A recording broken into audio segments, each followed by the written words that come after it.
Hello मेरे नन्हे दोस्तों, कैसे हैं आप सब लोग। मुझे आशा ही नहीं अभी तो पूर्ण विश्वास है आप लोग बहुत स्वस्थ प्रसन्न होंगे, खूब खेलते होंगे, पौष्टिक खाना खाते होंगे, बड़ों का आदर करते होंगे और ढेर सारी पढ़ाई भी करते होंगे हिंदी की।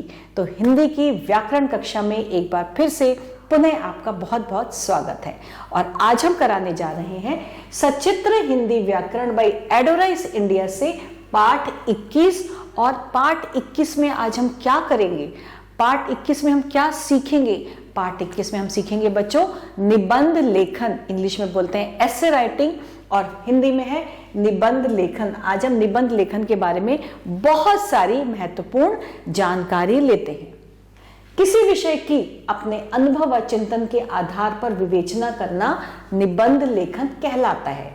इसमें विषय को रोचक ढंग से प्रस्तुत करने का प्रयास किया गया है। निबंध के 3 प्रमुख अंग होते हैं। कौन कौन से?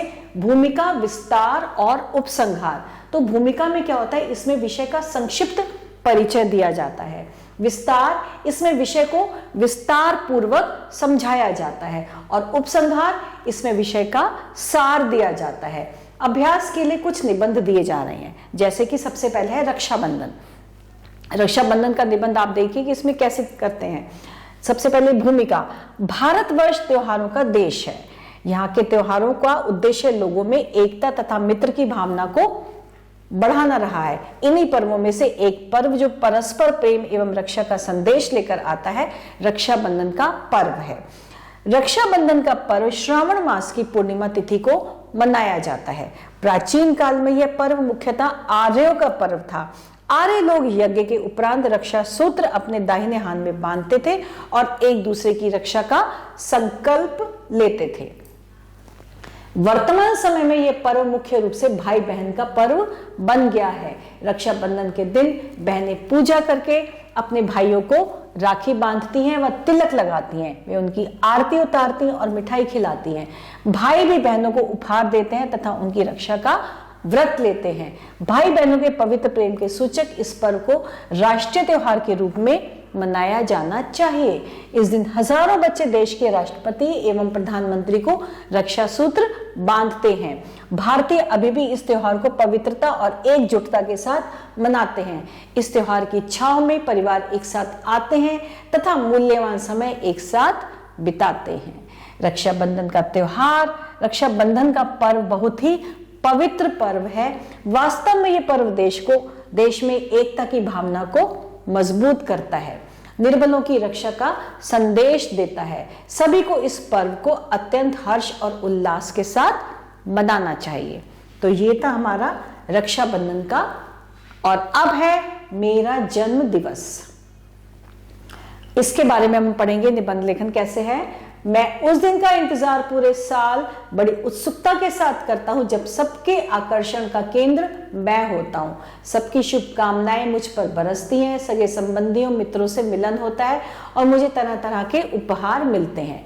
वह दिन होता है मेरा जन्मदिन, यानी कि मेरा बर्थडे। प्रतिवर्ष अब जब भी आपका बर्थडे, जब भी आपका जन्मदिन होता है, जैसे मेरा 24 सितंबर को, तो मैं प्रतिवर्ष 24 सितंबर को मेरा जन्मदिन मनाया जाता है।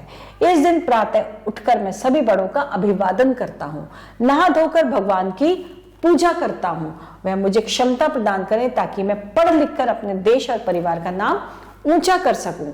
इस दिन मैं माता जी के साथ मंदिर में जाकर प्रसाद चढ़ाता हूँ।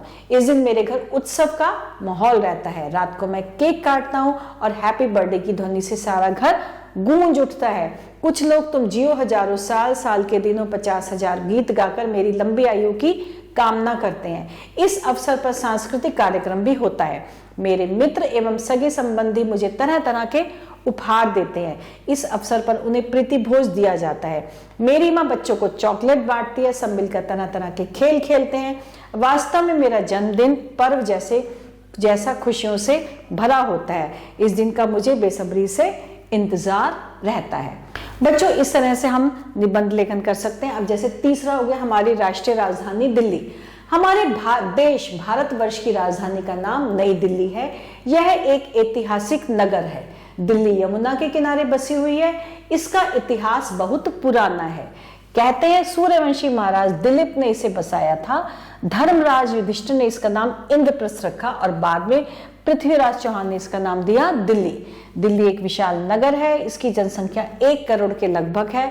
राष्ट्रीय राजधानी होने के कारण भारत सरकार के सभी मंत्रालय दिल्ली में स्थित है। दिल्ली में बहुत से ऐतिहासिक स्मारक हैं जिन्हें देखने दूर दूर से लोग आते हैं।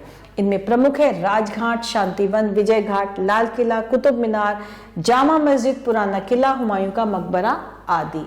इसके अतिरिक्त यहाँ अन्य दर्शनीय स्थल भी हैं जैसे संसद भवन, राष्ट्रपति भवन, आकाशवाणी वन, बिरला मंदिर, कैनॉट प्लेस, पालिका बाजार आदि। तो अब ये है, इस तरह से हमने देखा कि हम किस तरह से निबंध लेखन कर सकते हैं। और यहाँ पे आपने चित्र देखे, जैसे ये चित्र है, इसमें एक परिवार बैठा हुआ है, पिताजी हैं, उनके बच्चे हैं और माताजी के हाथ में ग्लास है और ये लोग क्या देख रहे हैं, टेलीविजन। दूसरे चित्र में हम देख रहे हैं एक परिवार कहाँ गया है, चिड़ियाघर देखने के लिए। तो आपने छुट्टी का दिन कैसे बिताया, चित्र के आधार पर निबंध की रचना करें। तो आप इन चित्र को देखकर अपने आप से इनकी जो है इनके बारे में लिखेंगे कि इतवार का दिन था, मैं अपने मम्मी पापा के साथ बैठा हुआ था, मेरी माँ ने मुझे शरबत पिलाया, हम लोग टेलीविजन देख रहे थे, टेलीविजन पे कार्टून का पिक्चर चल रही थी, हम लोग का बहुत मनोरंजन हो रहा था। कुछ भी ऐसे करके आप जो है इसको निबंध को अपने मन से चित्र की सहायता से लिखते रहेंगे। दूसरे चित्र में भी आप कर सकते हैं कि इतवार का दिन था, हमारे स्कूल में छुट्टी थी, मैं अपने परिवार यानी कि मैं अपनी माँ और पिताजी के साथ और अपनी छोटी बहन के साथ चिड़ियाघर घूमने गया। चिड़ियाघर में हमने बहुत सारे जानवर देखे, वहां पे हमने भालू भी देखा, जिराफ भी देखा।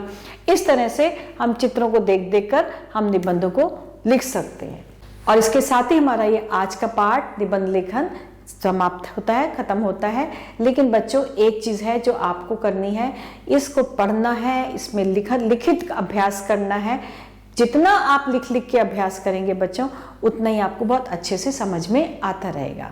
और अगले पाठ में हम व्याकरण का क्या लेकर आ रहे हैं, बहुत जल्दी आपको पता चल जाएगा। नए पाठ के साथ बहुत जल्दी मिलते हैं, तब तक के लिए आभार।